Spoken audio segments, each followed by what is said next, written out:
Bonjour, aujourd'hui je vais répondre à quelques questions que l'on se pose souvent par rapport à l'apprentissage du piano. D'accord? Donc je vais aborder plusieurs points sur l'apprentissage du piano, combien de temps il faut pour savoir jouer du piano, comment on travaille le piano, quels sont les différents modes d'apprentissage et quels sont ceux qui sont bien sûr les plus avantageux pour les élèves. D'accord? Donc je vais répondre à toutes ces petites questions dans cette vidéo et je vous dis à tout de suite. Donc pour commencer, je vais répondre à la question combien de temps faut-il pour savoir jouer du piano? D'accord? Donc pour savoir jouer du piano, tout dépend, le nombre de temps que vous allez prendre pour savoir jouer du piano, en fait ça dépend du travail que vous allez y mettre. Ça dépend si vous allez travailler régulièrement ou pas, et combien d'heures vous allez y consacrer par semaine. D'accord?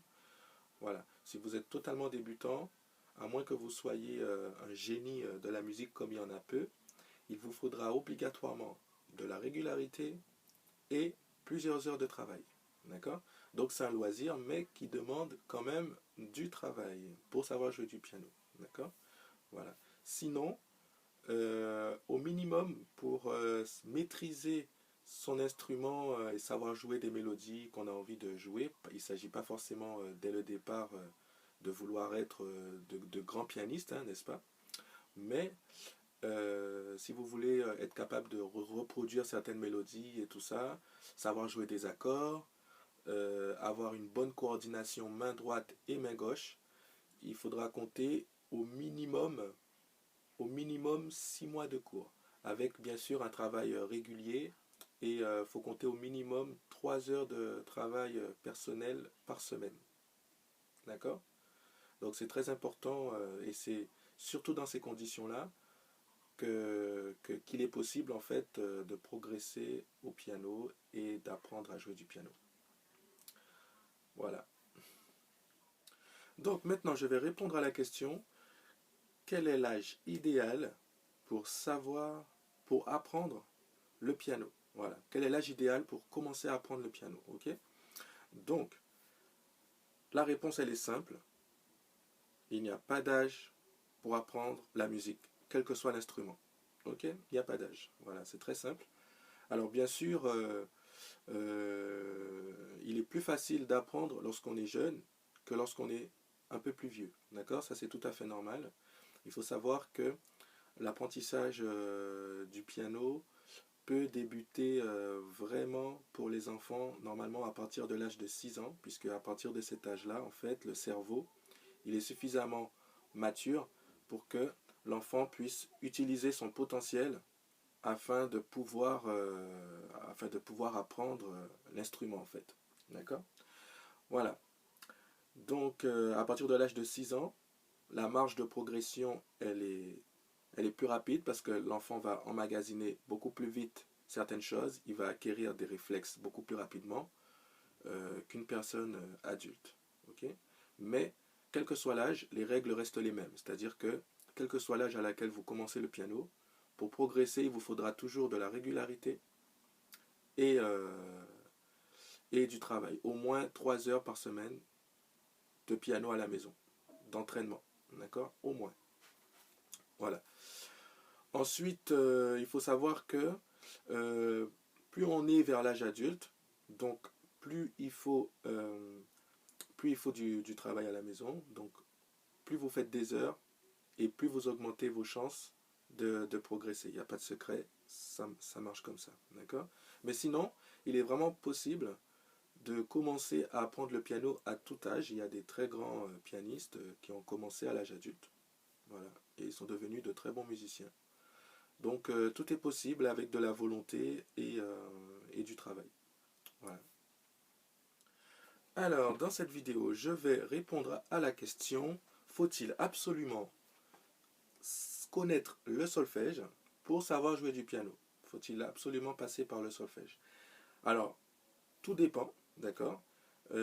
Tout dépend quel style de musique que vous voulez apprendre. Si vous voulez apprendre de la musique classique, un pianiste de musique classique vous dira forcément, il faut le solfège. Parce que sans solfège, on ne peut pas appréhender le répertoire classique, voilà, on risque de se tromper sur certaines notes et ça va être très compliqué d'apprendre à jouer ben, la lettre à hélice par exemple sans savoir lire une partition.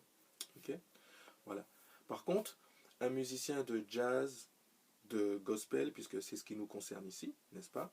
Tout ce qui est gospel, tout ce qui est chant d'église, ce qu'on appelle aussi la variété religieuse par exemple, tous ces styles de musique ne nécessitent pas forcément la lecture de partitions, puisqu'il s'agit ce sont des chansons en fait, hein, ce sont des chansons, ce sont des airs de chansons, donc ce qu'il faut surtout être capable de faire, c'est être capable d'écouter et de reproduire. Donc ça veut dire qu'il faut développer l'oreille. C'est avec l'oreille musicale, en fait, que l'on compense euh, le fait de ne pas lire la musique, en fait, tout simplement. D'accord? Donc, il est tout à fait possible de savoir jouer du piano sans savoir lire une partition. Ce n'est pas une étape qui est obligatoire et c'est encore moins obligatoire si vous ne faites pas de la musique classique. Voilà, tout simplement. Donc maintenant je vais répondre à la question quelles sont les principales difficultés au piano. Donc les principales difficultés, la première difficulté c'est la coordination main droite main gauche. Voilà, c'est très simple. Voilà, arriver à jouer de la main droite et en même temps de la main gauche, on ne va pas se voiler la face, c'est un challenge, d'accord? Au début c'est un challenge, mais c'est un challenge qu'on arrive à relever, que tous les apprentis arrivent à relever avec les bons exercices et en pratiquant un travail qui soit régulier. Donc ça c'est la première difficulté au piano, c'est la coordination main droite main gauche. La deuxième difficulté c'est la rythmique, respecter une rythmique. Au piano, comme dans tous les instruments d'ailleurs, même si vous faites les bonnes notes, mais si vous ne les faites pas au bon moment, on ne va pas reconnaître la musique. On ne va pas reconnaître la chanson que vous essayez de jouer.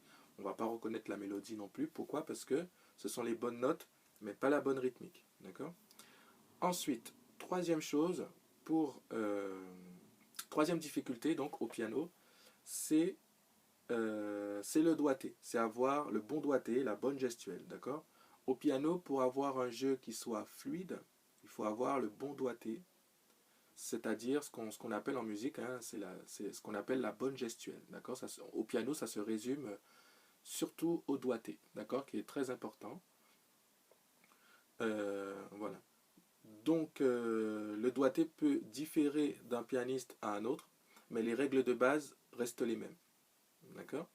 Voilà.